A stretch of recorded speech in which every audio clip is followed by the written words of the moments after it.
So just as a, a quick few things to go over regarding the nature of the online class. I know not all of you have taken online lectures before, so getting used to the format is probably a thing that'll take some time. Sorry, my throat's a little bit clogged, as it were. So what I'm basically going to do is I have a set of lecture notes that I wrote up 2 years ago, 3 years ago or so. They're based on some notes that a colleague sent me, and those notes eventually did become the textbook. So the notes that I'm going to be using are very similar to the textbook. The textbook has been updated since. I've looked at the recent editions, and I feel like my notes are probably fine.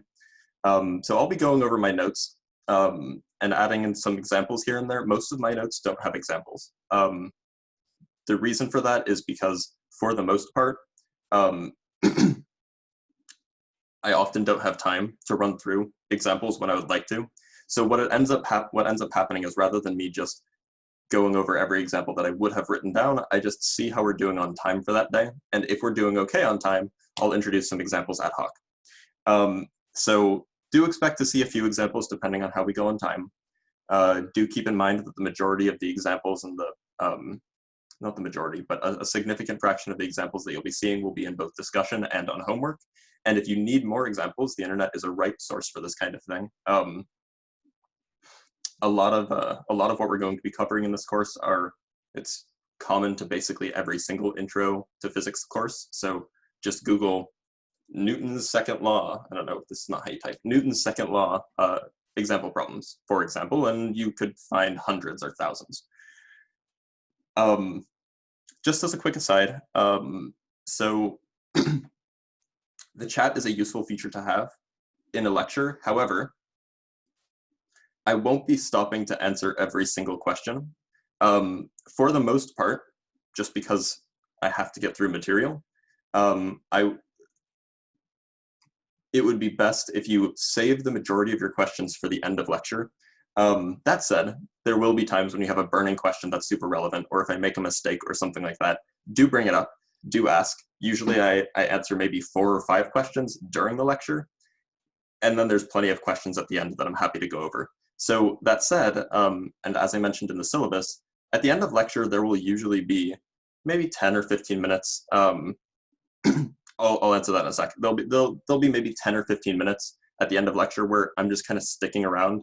I don't record that bit because it's kind of just like free form, but I'll stick around. I'll answer any questions that you may have had. I'll go over anything again. And we can just chat or whatever, just to resolve any issues you may have had, just to make things easier for you guys. Think of it like a short office hour. Regarding the University Physics 15th edition textbook, they're very, very different. I mean, like, at the end of the day, the course material is the same. But the point is the online textbook, the textbook that I'm going to be relying on, which my notes are basically the same as, that is a textbook written by a faculty at UC Davis. Whereas the University Physics 15th edition textbook, that's been in use for 40 years now or something like that. And it's pretty much the standard way to teach things, but it does approach things in a different way. It does approach things in a different order. So if you are going to buy the textbook, which you certainly don't have to, like the hard University Physics 15th edition, it's better used as a reference guide, like a reference source, and then also perhaps as an example problem repository, because there are a lot of examples or a lot of problems in that textbook, which can be a good source of practice problems. Oh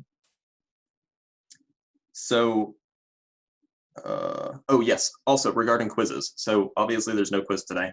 It didn't really seem fair to do that. Next week's quiz will be on Wednesday from 11 to 11:10. I might go over 10 minutes on those days just because I need to make sure I can cover the material I have to cover. That said, next week's Wednesday quiz, about half of it will be on the syllabus. So it won't cover a whole lot of material. There will be a few questions on the material, but it will be about half of it will be syllabus-based questions, just to make sure that everybody has read the syllabus. So make sure you do that. Also, hopefully everybody has joined the Discord. There is a Discord server that I set up for all of my courses. Right now it looks like there's only 49 people registered, and there are 154 of you here now. So click the link. I promise this is probably the most, it's on the front page. It's on the front page of the Canvas site. Like if you just go to the Canvas website, the Discord link, if you scroll down, there's under the section where to get help, the first bullet point is Discord, and it has the link there. So go join that. I've been doing this for the last few quarters, and I've found that of the students that I've asked about, or of the students that have asked whether they like this feature, 100% of them have said that it was the most useful thing that they've seen and that they've used for a course. Like more useful than office hours, more useful than discussion, because it allows, A, for you guys to basically reach me whenever I'm awake. That said, I'm not going to be answering all of your questions, but more importantly, it allows you guys to talk to each other. And yeah, because it's anonymous, you don't really have to worry about all of this. You don't have to be nervous asking questions. So do not feel like you have to put your real name there. Although if you do private message me on Discord about like grades or something, which is totally fine, do keep in mind I will ask to know your name so I can like figure out what your grades are. Anyway, so we're already 7 minutes in. We only have 43 minutes left, and I have several pages of notes to get through, so we may as well just jump in. So before I get started, does anyone have any administrative type questions or I guess like course beginning stuff? No, so it's an online course. So, okay, so these are good questions. It's an online course, so nothing's going to be closed book. That said, the quizzes are 10 minutes long, which means that if you don't know the answer to the question, you won't really have a whole lot of time to go and look it up. So make sure that you are familiar with the material. The questions won't be hard. They will be almost entirely conceptual, but it is important that you attended the lectures where that material was taught so that you're aware of it. I'm not sure exactly how labs will look. They've been changing, but me as instructor, I'm not particularly, labs aren't really my thing. They're the responsibility of Tom Wiedemann, who's the lab coordinator for the 9 series. They're the responsibility of your lab TA. There is a lab syllabus, so you can check that out.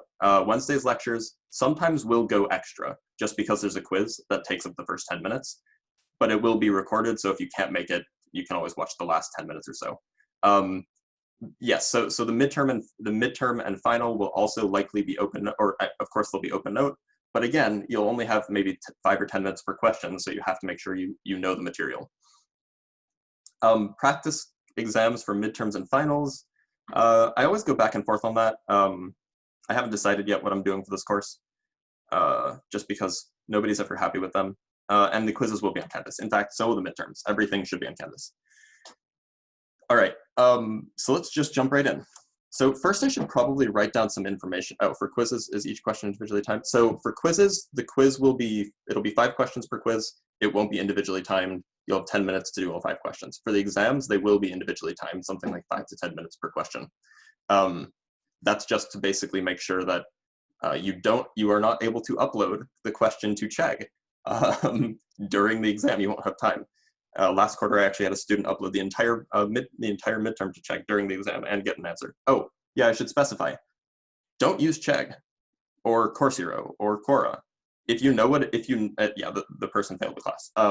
If you know what those things are, don't use them. Like, well, let me rephrase. Use them for like practice.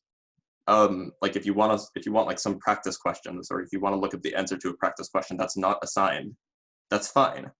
But what you should not do is type in my homework problems onto Chegg, Quora, whatever, Course Hero, and then look for the answers. Because if you do so, I have the Chegg patrol, and some of my graders are explicitly looking for this. They will catch you, and you will just fail the course right away. Like there is zero tolerance for any of that kind of crap. Like you will just immediately fail the course. I'll put you through to OSSJ, and they'll be like, oh yeah, they definitely copied from Chegg, and then you'll get an F. So, point is, please don't do that. It makes my life and my TA's lives a lot harder if we have to go through and look for people that are cheating. In spring, on the 3rd homework assignment, I had 40 people who did that. So just don't, please. It makes everybody's life difficult, and you won't learn anything anyway. There's not an attendance requirement for lecture. There is for discussion, though. So Gaurav asked, can you work together on homework via Discord? So yes, but do it smart. Do it in like a smart way. So I encourage collaboration.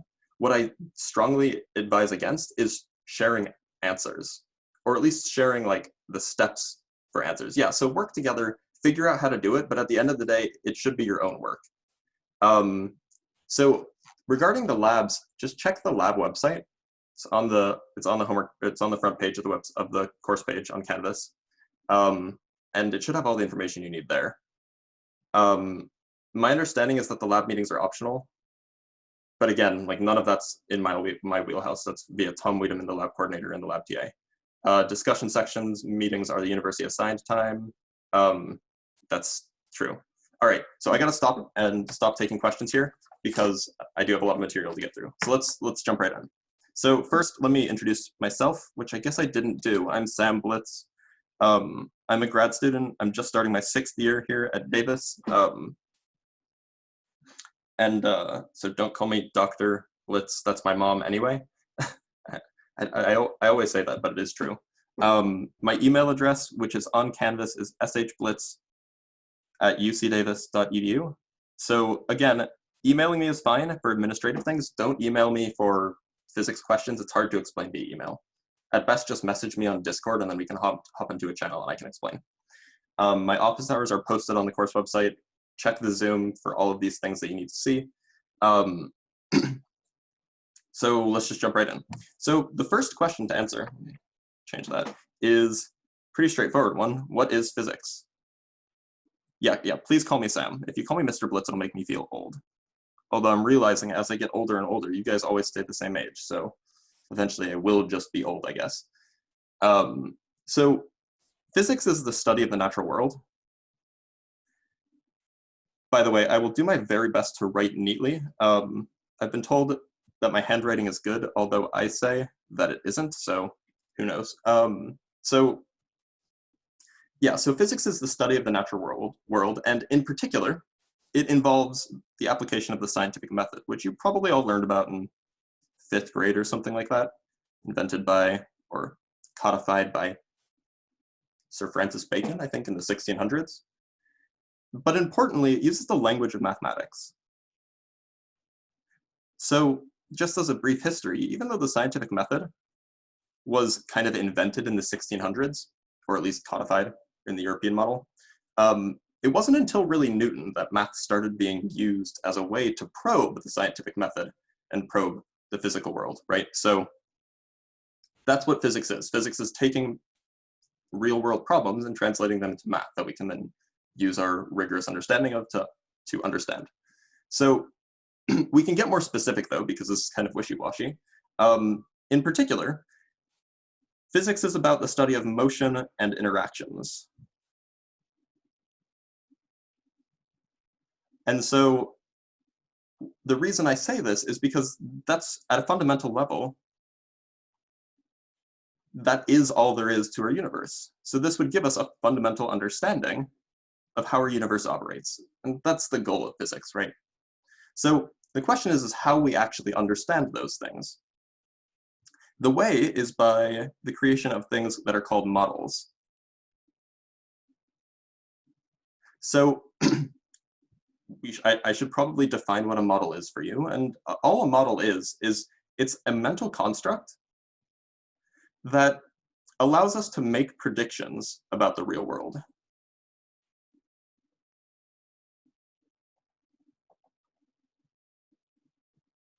Now there's a caveat here. And by the way, that whole predictions part is super important. Physics is basically the way that you predict the future. In general sciences, actually. I should say the real world, that's important. So the caveat here is that these models aren't necessarily true.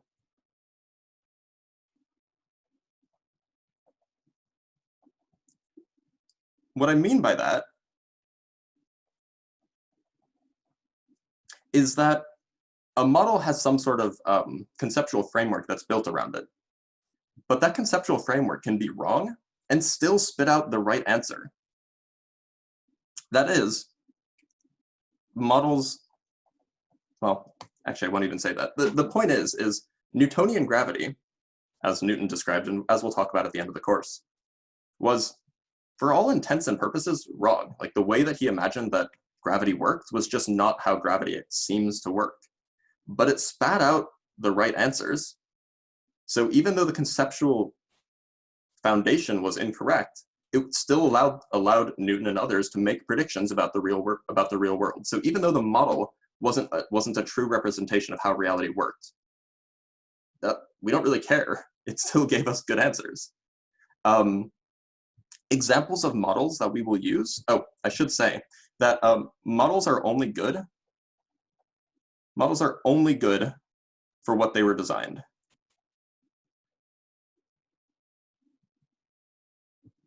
So going back to the Newtonian gravity business, Newton designed, or the model that Newton came up with was designed to work with the things that he experienced, apples falling from trees, planets orbiting suns, and so on. It wasn't designed to work with black holes and the speed of light and things like that. And so, of course, the model failed and stopped holding up when the things that it was not designed for started to become problems. And we're going to do this a lot. For example, in cases where we're not really interested in what happens due to friction, maybe because the frictional effects are negligible, we'll talk about things that are like, we'll talk about frictionless surfaces. That's a pretty common thing that we'll do in this course. We'll just say, okay, frictionless surface. This means that just imagine that friction doesn't exist. Now, that's not true. Frictionless surfaces don't actually exist. Everything has friction. But it's a useful model because if we're not interested in how friction plays a role in some problem we're trying to understand, then we can just imagine that it's not there and then make a simpler model. Now, that's all fine and dandy. You need models in order to make predictions, but physics isn't just about constructing theories. These are what models really are. Models, or good models, are often called theories. You need a little bit more. You need measurements. And with measurements comes this concept of units. So, so models are great, but measurements and units, or rather measurements, make predictions useful. So the model might be, let's talk Newtonian gravity, that there are invisible strings tying these, tying bodies to each other that force them to, or that force one thing to pull on another. That's like whatever, that's just a set of words. But unless you can associate measurements with those models, say, oh, this model would predict that the force would be such and such an amount, which is measured, then you can't really make any quantitative predictions. So another good example is things fall when dropped. I mean, that's true.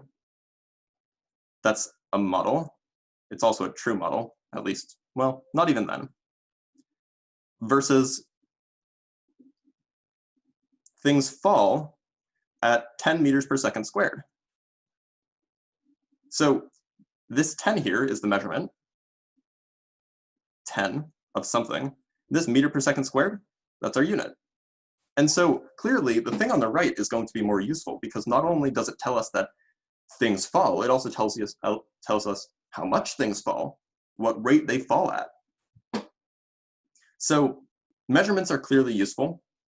I haven't told you what, and hopefully you guys all have this intuition as to what a measurement is. It's one of those kind of fundamental things that's hard to explain. A unit is slightly less fundamental and it's easy to give a definition for. So a unit is an agreed upon reference to which we can compare measurement.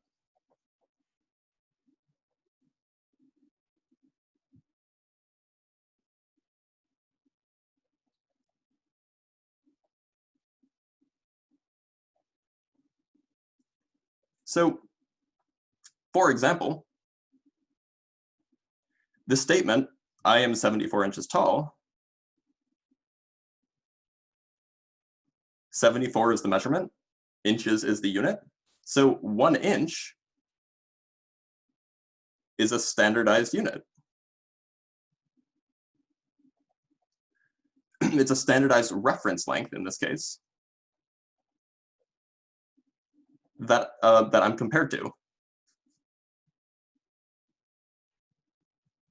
So all the unit is, for length, it's pretty straightforward. It's just that if I say that this thing is 74 inches tall in this case, that means if you take 74 copies of this reference unit, about that big, which, everybody agrees has a certain size, like maybe it's, I don't know, it is the side length of a cube that weighs 1 kilogram of silver or something. I don't know. That's probably not correct, but it was just a random example.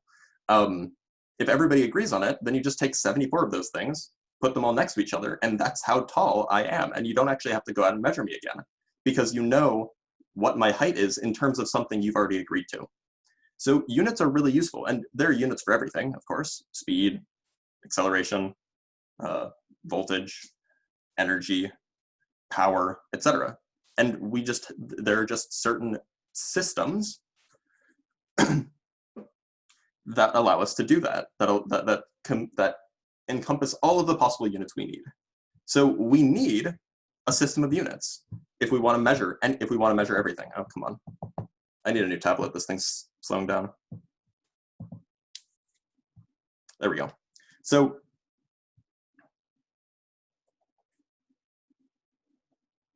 system of units, and I'll talk about that in just a moment.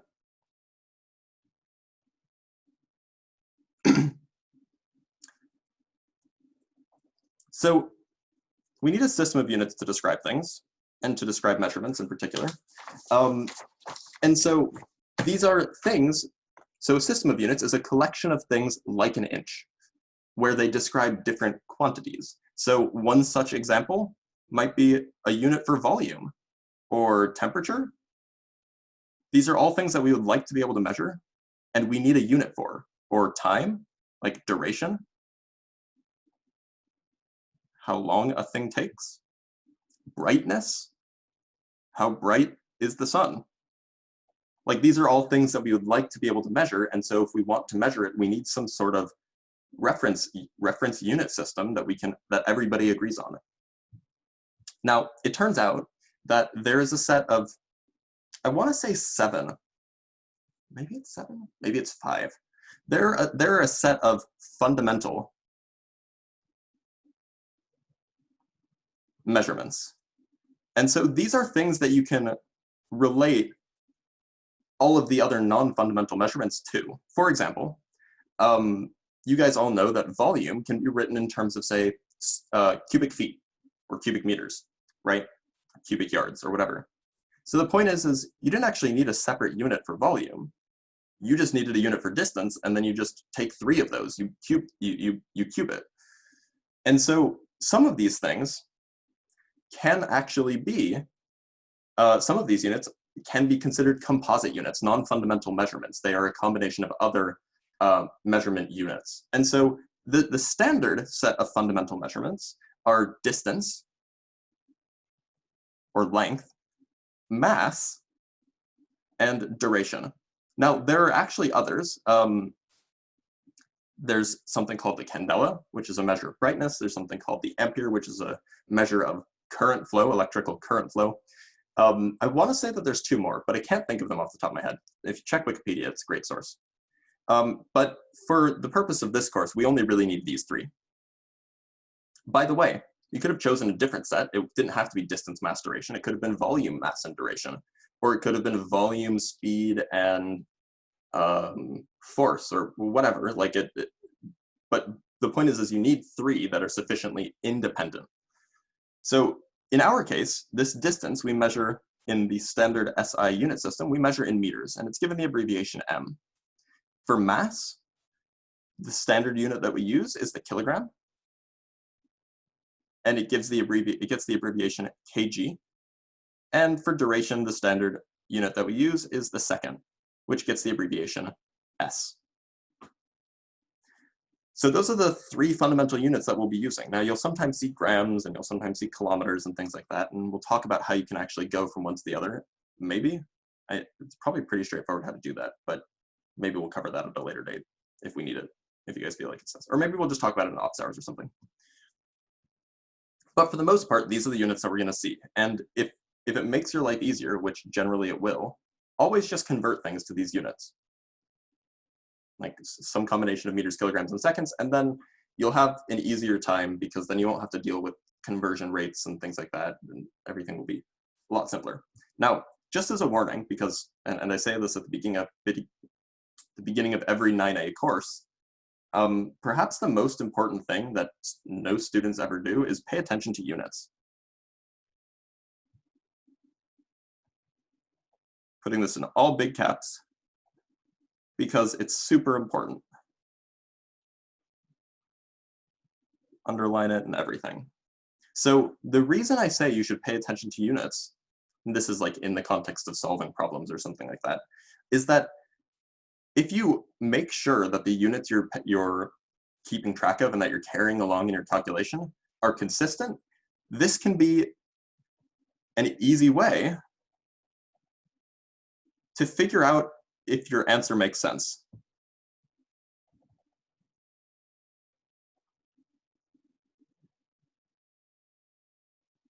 So let's, just as a quick aside, I can give just some sort of example.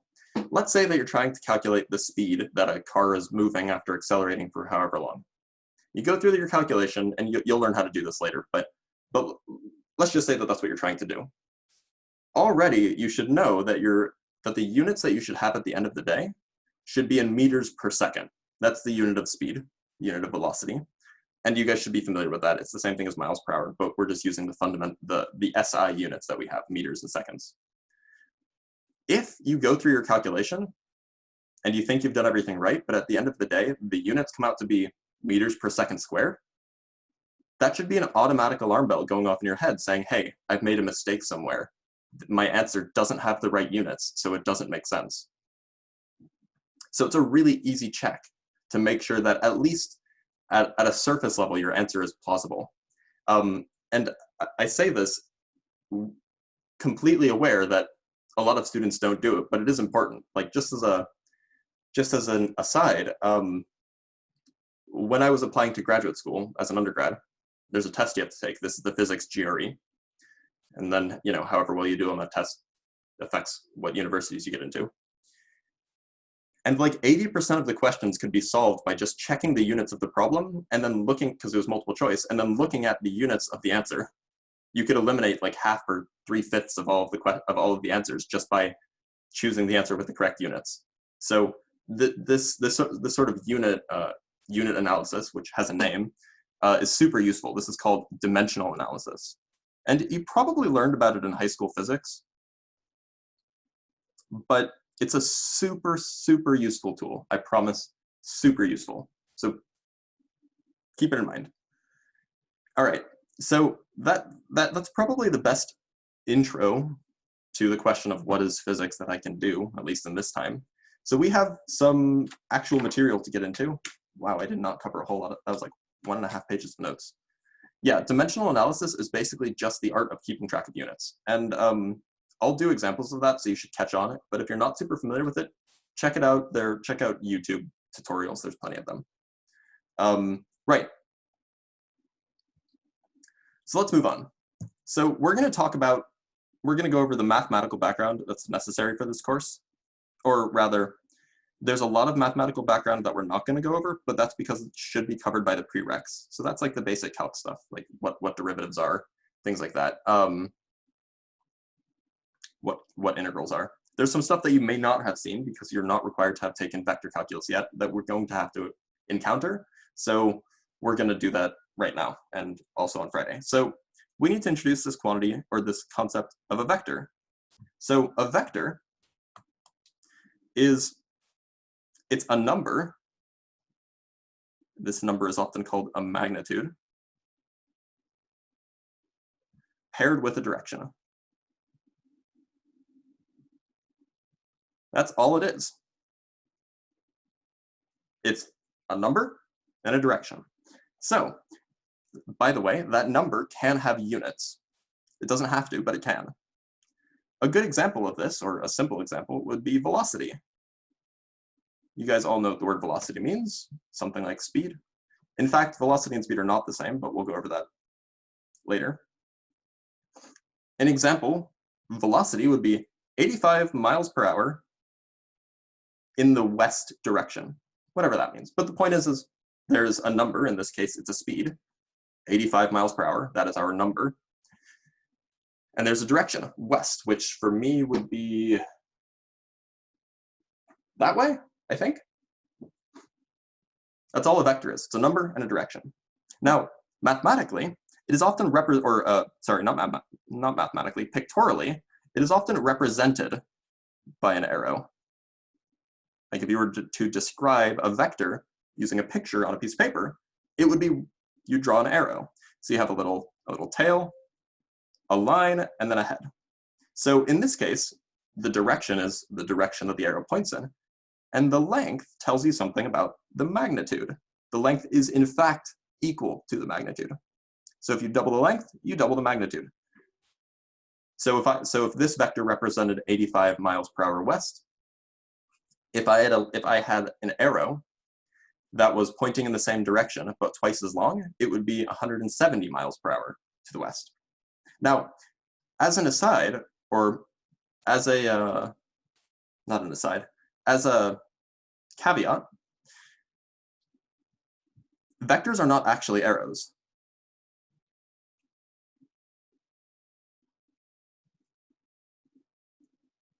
Like a vector is not an arrow. It's just, arrows are just the way that we pictorially describe them because it makes it easier to intuit. It's just a convenient visualization tool. Now, there's a whole bunch of different vectors that we'll run into. And I don't want to say that this list is exhaustive, but velocity is a vector, like the one we saw above. Displacement. This is a new term that you may not have seen. An example of displacement would be something like 3 feet to the northeast, right? This just says that this thing was moved 3 feet in that direction. That's what displacement would be. Another example would be acceleration. An example would be 10 meters per second squared downward. So, by the way, keep in mind that the way that we form these quantities, like acceleration, velocity, displacement, the units that they have are the units that they will always have. So displacement always has units of length. Feet is not the standard length that we will use. We'll use meters for the most part, but it's just some unit of length. Velocity is some unit of meter or of distance divided by time. So the amount of distance that you covered in a certain amount of time. Acceleration is a distance divided by a time squared. So that's why we have meters divided by seconds squared. And we'll talk about this in more detail later, but I just wanted to explain where these units come from. So these are 3 examples of vectors. No, so we'll get to that, I promise. These are 3 examples of vectors. We're going to encounter, like at least, we're going to encounter more, and they'll have different units, but they will still be vectors. They'll still have a direction and a magnitude. Now, there is something that's important here, that it doesn't make sense to compare vectors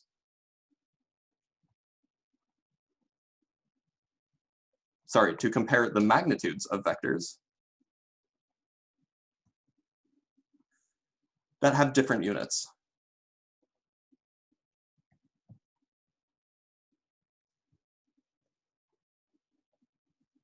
And so this is actually just a generalization of the statement that you cannot compare measurements that have different units.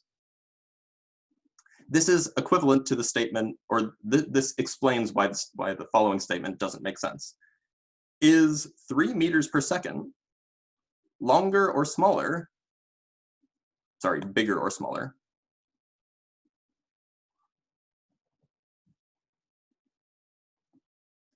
than 6 inches? So hopefully when you see this question, you immediately think, what? Or you're confused, or your response is, that doesn't make any sense. Because you're right, this is a nonsense question. It would be like saying, what's that famous nonsense phrase?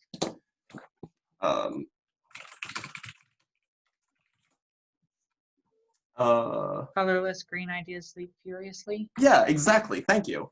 It's a statement that is it's a statement that syntactically has meaning, but semantically has no information to it. This is just it doesn't mean anything to ask this question. Colorless green ideas sleep furiously, I think.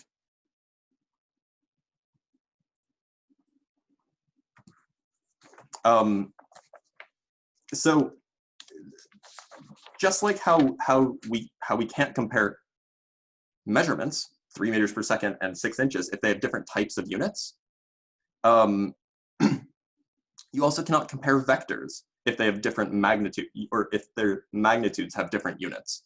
It's just a nonsense thing. It's a nonsense thing to do. There are some details that I should go over regarding particulars of how we talk about vectors.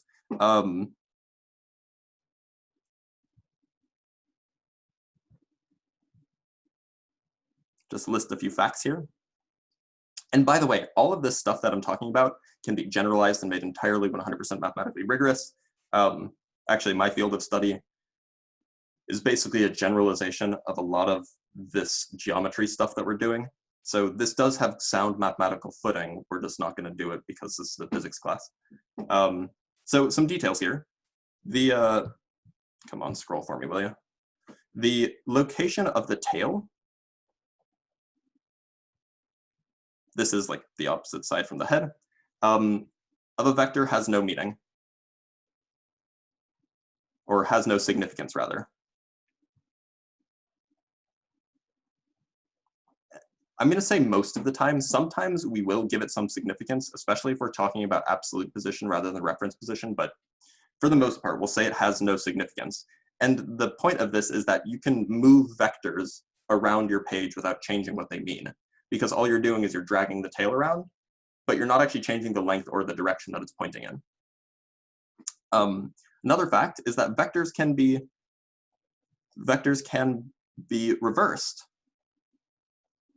by multiplication, that's how you spell that word,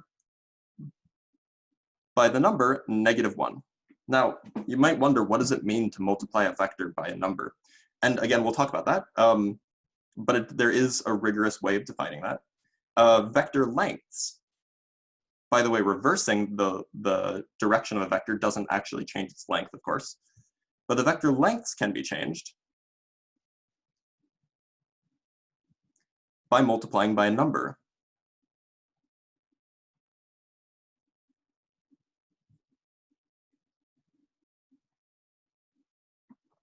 That number also can be referred to, or often will be referred to, as a scalar with an A at the end. Basically, all measurements that aren't vectors, at least in this course, are scalars, because it's just a number with it's a number with units rather than a number and a direction with units. In this particular example, if the scalar, the number that we multiply by, is greater than 1, if it has a number that's greater than 1, then the vector is stretched. And if it's less than 1, then the number is shrunk. Sorry, the vector is shrunk. And so this is all to say, if you have one vector and all you want to do is just move it around or change its size or maybe reverse its direction, you can do all of that in a pretty strict manner. Like there are ways to do that. Now, you can also add and subtract vectors.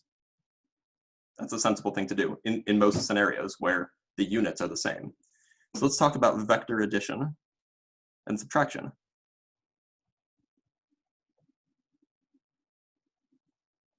We're not going to get as far as I would have liked to today. That's okay. It's a shorter lecture. By shrunk, you means in terms of the magnitude, right? Yeah, it doesn't make sense to shrink the direction. So when we're talking about adding and subtracting vectors, it's not enough to just manipulate the magnitudes.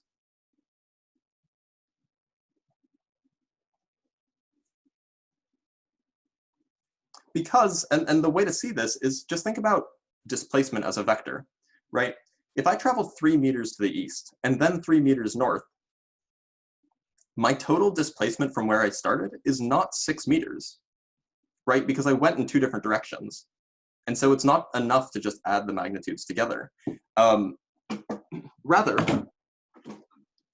you have to do something a little bit more involved. So the question is, how do you actually do these manipulations? Well, for addition, we can do this pictorially. You place the tail, which you're allowed to move wherever you want, place the tail of one vector on the head of another. So let me just do a quick graphical representation. So let's say you have one vector that looks like this, and another, and we're adding to it the vector that looks like, say this, right?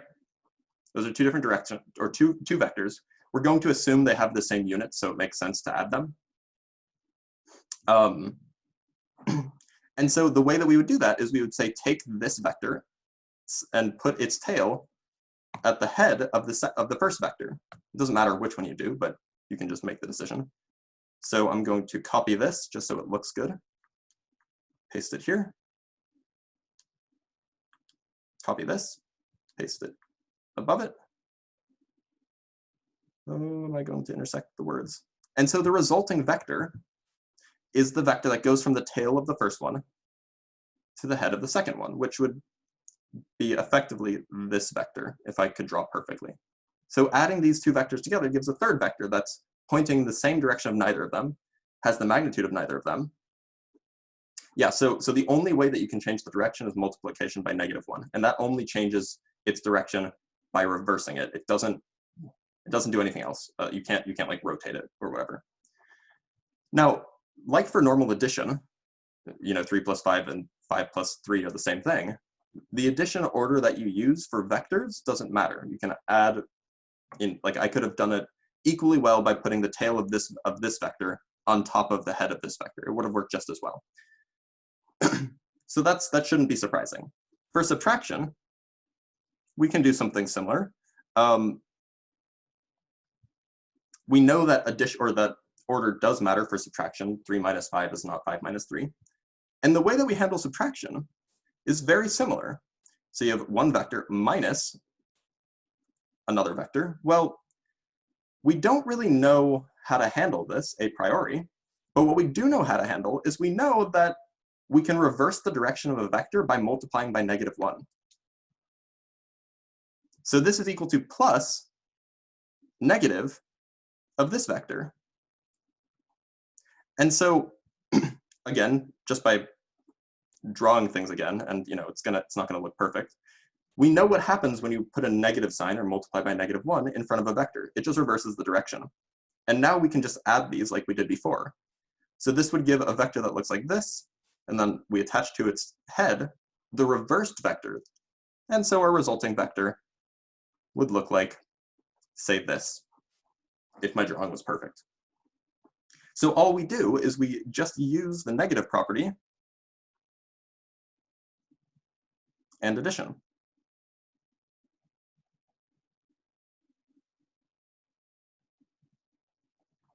That's all.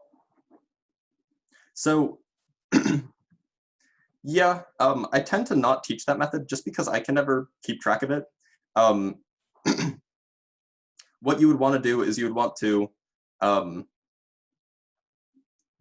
the reason why I say that is because then it's not clear where the new vector starts and ends from, because it has to start at one head and end at another head. And so then you have to remember, well, which one does it start at? Well, it starts at the head of the one that you subtracted, or the one that, it starts at the head of the one that wasn't subtracted from.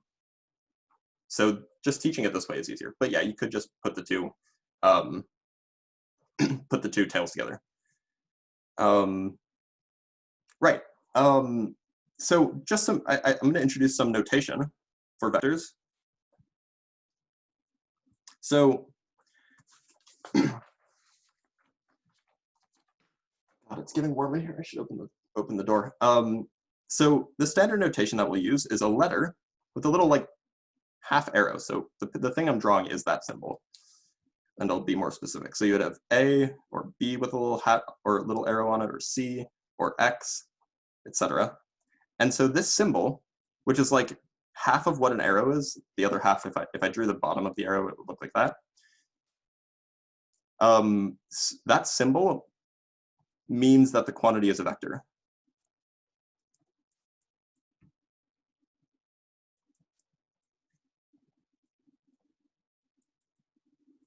There's another important, by the way, sometimes rather than using that arrow symbol, they will, instead they'll just bold the letter. So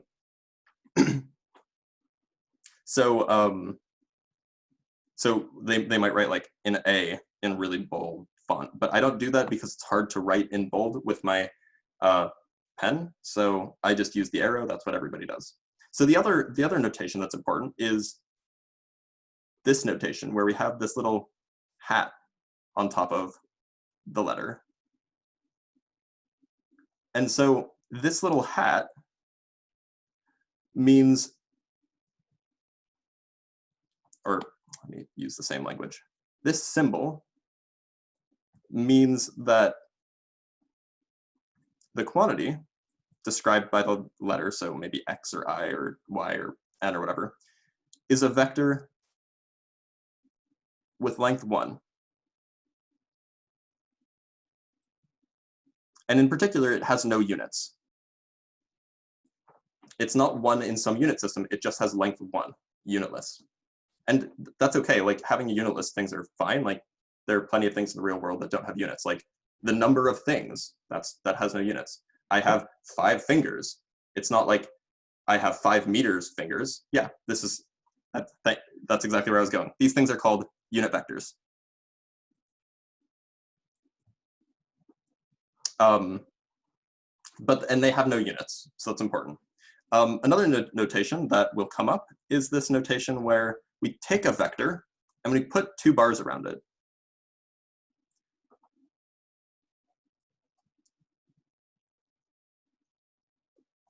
This notation where we have a bar and then something in the middle and then another bar, that symbol enclosing a vector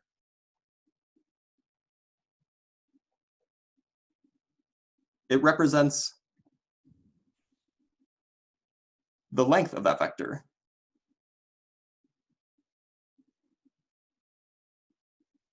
Of whatever vector it's enclosing. So for example, if I write the unit, if I write these bars, this notation, this is called the magnitude. So I would read this symbol here, I would read that as the magnitude of A. So if I were to write the magnitude of little a, what it spits out is just a number. Let me use a different number so you guys don't get stuck thinking that A always has length, 10 meters per second squared. So it just spits out just the length and the unit associated with the length. And again, this is an acceleration vector.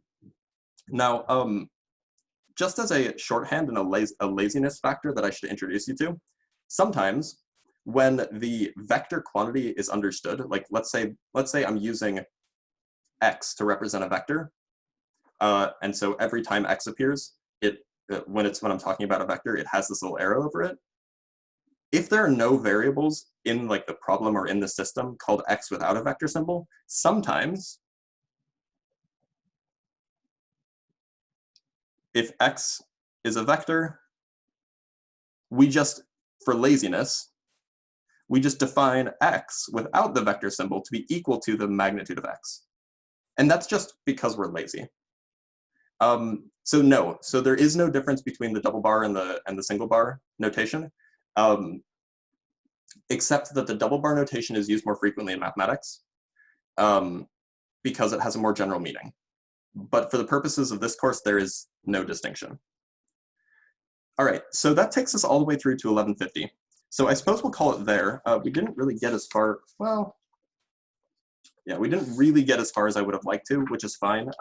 Today was, shorter than expected because we had a lot of questions at the beginning, which is fine. So I'm gonna end the recording here.